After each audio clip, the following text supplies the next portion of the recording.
Hello, I am going to rank all of the games that I played in 2023.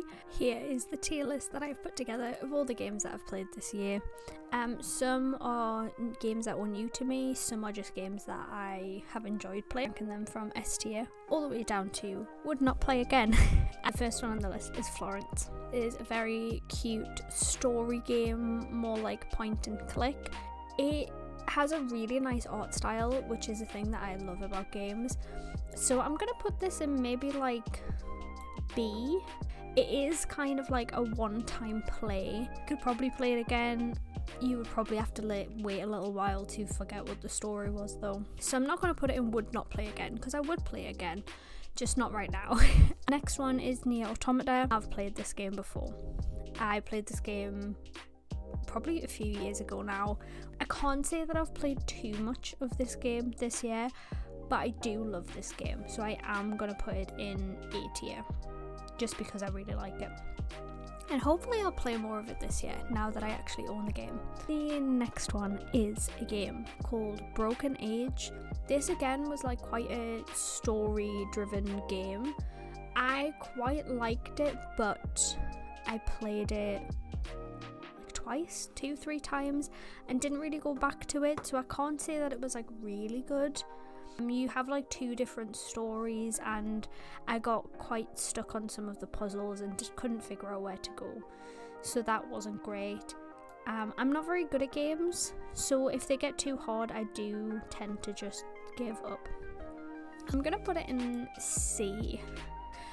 This game right here is Commonhood. I did not like this game at all. It was quite hard to play. The controls felt a little bit off. It was really hard to figure out what I was actually meant to be doing. It did not help that I was playing on console. I think this is a game that would be better played on PC, and the controls on a controller were so difficult, and because of that I would not play it again. Next is Coffee Talk. Coffee Talk, I loved the first one. The first one was so good. By the time I played the second one though, I found that I'd kind of forgot a lot of the story and a lot of the characters, which is fine. You can kind of play them both separately, but there were some story points that I'd forgotten about and had to Google to be like, wait, is that what happened? But I still really enjoyed the game. I really like the characters in the game. Some of the new characters are probably my favourites now, and it's a fun game to replay as well, to get different dialogue choices. I think that I would put this in a B tier. The next one I do not know how to pronounce. Dordogne is how I usually say it, but I don't know if that is correct.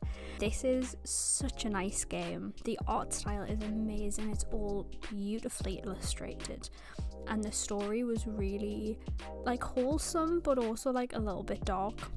Did complete this game in one sitting, so I kind of rushed through it a little bit, but it didn't take away anything.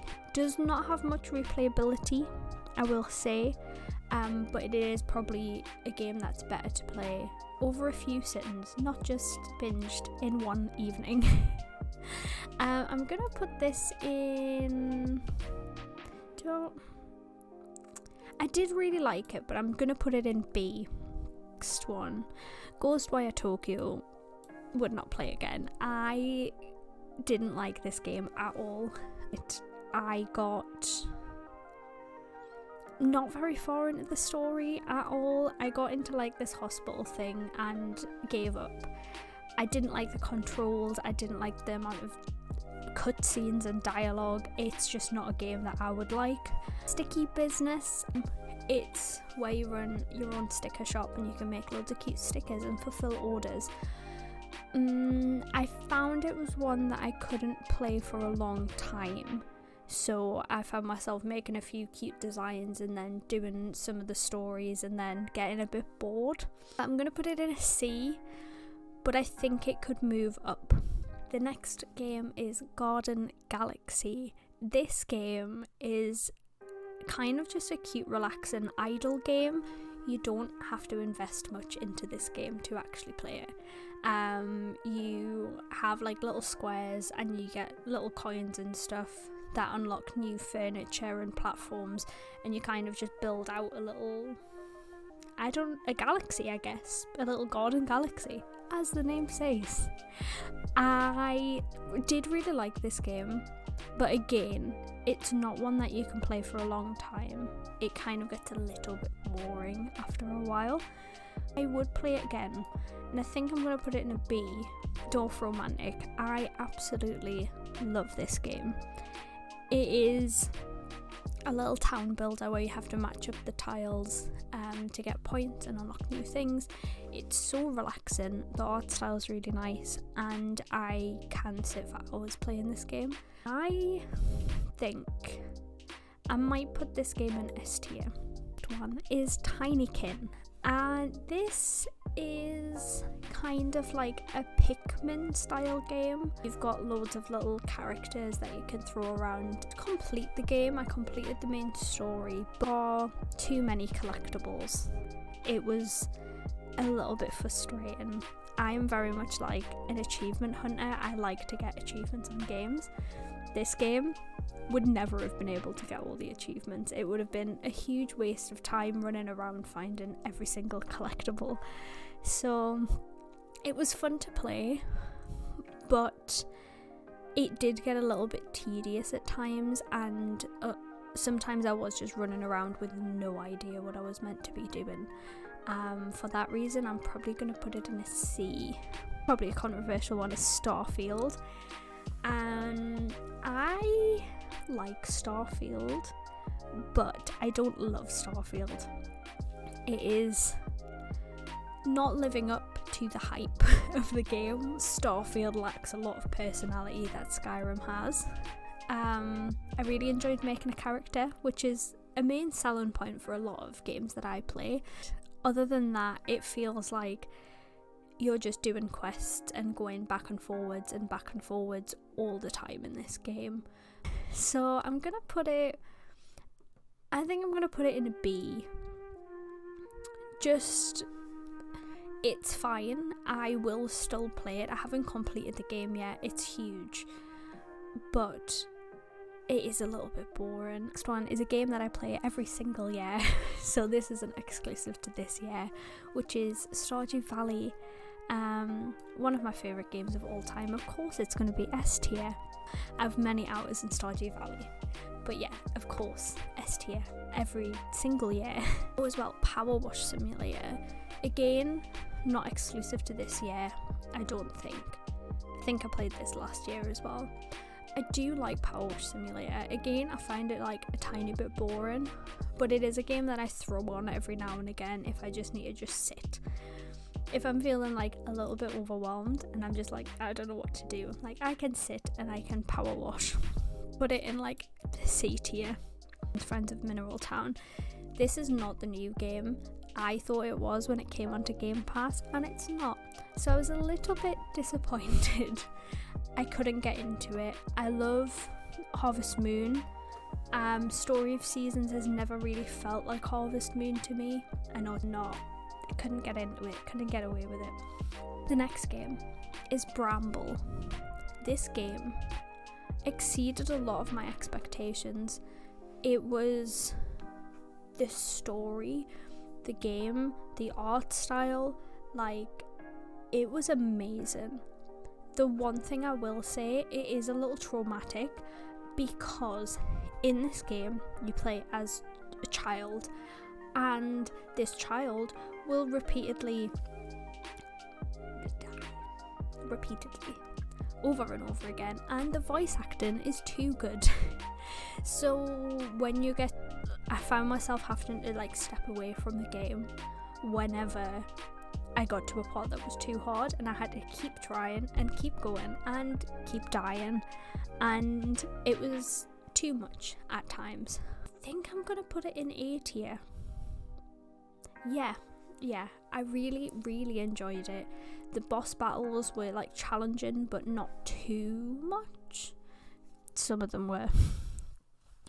The art style, the like character design was all absolutely amazing. So I'm gonna put it in an A tier. Next game is Chicory. Chicory completed, but I did find myself getting a little bit bored at times and a little bit lost. So the overall concept is that you play as this little character and you're colouring in the world. Sometimes I just could not figure out where I was going and what I was doing, but I did complete it, I did enjoy it, but by the end of the game I was kind of done with the game. It's really fun when you first start, but I think as you get in, the novelty kind of wears off and you kind of get a little bit bored of using all of the like skills that you've built up. I think I'm going to put it in B tier. Next is Minako's Night Market, which is a game that I really want to love, but I don't. I did it quite a bit, hoping that it would get better and that it would pick up the pace a little bit, and it hasn't so far. I love the art style and the story itself is okay, but I just found the pacing very, very slow. I found myself just getting very bored running around doing the same things to make money, and that kind of took the immersion out of it for me because it was very grindy. I probably will end up going back to it just to try and progress the story a little bit more, but I think I'm going to put it in D, which makes me feel really sad. When the past was around, this is a really cute point and click story game. I haven't played too much of it. I don't think I've got to the end of the story. It's really nice visually, the art's really nice, the style's really nice. Some of the puzzles are a little bit tricky, which I think is why I put it down, because I couldn't figure it out in C tier, because it's fine. Impediment. I hate this game. There's too much dialogue. I didn't like the style or the way that it played. Again, personal preference, but that I would not play that again. Next one is Homestead Arcana. I played this game quite a bit, but I found myself not knowing what to do. I found it a little bit overwhelming at times. It is one that I may go back to, but I think right now it's probably going to be around like C. Next is Disney Dreamlight Valley. I have mixed feelings on Disney Dreamlight Valley now, because I really enjoyed playing it, but it does feel very mobile gamey at times. Like, you've got a lot of just like fetch quests and do this for this person and do that for that person, but now the fact that it's not going to be free to play and there's paid DLC kind of leaves me with a little bit of a sour taste in my mouth, so I kind of haven't played it since that announcement. But I have enjoyed playing it this year, so I do think I'm going to put it at a B. Eastward. I really like this game. The art style is amazing. The pixel art is so good. But I did find it a little bit tricky to navigate sometimes. I didn't complete it because I got stuck on a puzzle and then it left Game Pass. I'll probably buy it in the future, but right now I don't know how it ends. I'm gonna put it in an A, just because like I found myself very immersed in the world and very attached to the characters and the style of the game. So I'm gonna put it in an A tier. Edinburgh, really loved it.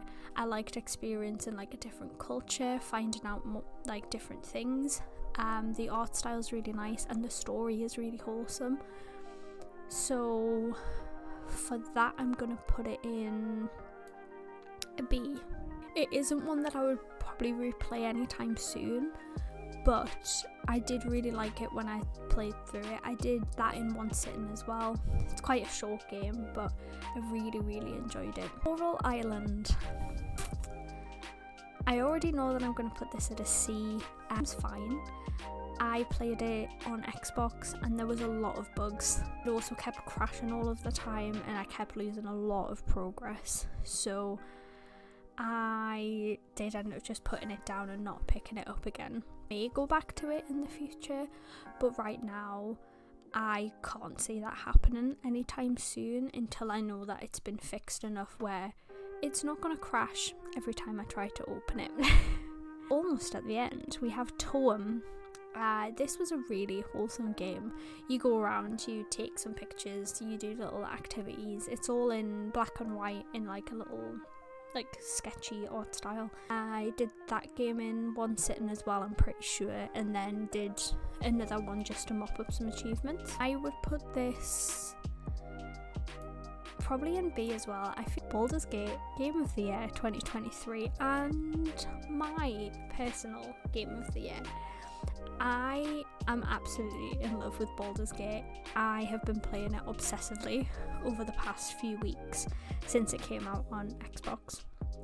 I love it, and it makes me want to play Dungeons and Dragons, but I have no friends. I can't believe the amount of different options and paths that you have, the amount of customizing your character's identity and figuring out who they are as a person, the amount of choices you can make. I have been blown away, completely, playing the game. Definitely my top game of the year. A bit of reordering and then come back with an official tier list. Here is the official list of games of my year, best to worst. So S tier, we have Baldur's Gate, Stardew Valley and Dwarf Romantic. That is in an order from favourite to least favourite in that category. And then Bramble, Eastward, Nier Automata, they're in A tier. B tier, we have Coffee Talk, Dordogne, Garden Galaxy, Toem, Starfield, Disney Dreamlight Valley, Florence, Chicory and Venba. And then in C tier, we have Coral Island, Sticky Business, Homestead Arcana, Tinykin, Power Simulator, Broken Age, When the Past Was Around. D tier, Minico's Night Market, Story of Seasons, Friends of Mineral Town, and then Would Not Play Again, Common Hood, Ghostwire Tokyo, and Pentiment. That is all of the games that I've played this year. Thank you for watching. Let me know what games you have played this year that you really liked or really didn't like. But thank you, and I hope you all have a wonderful 2024. That includes a lot of new games. I don't even know what's coming out this year, but I'm very excited to see. You can follow me in all of these places if you would like to. I make content about gaming and various games. Yeah, thank you so much. I hope you all have a great year. Thank you. Bye.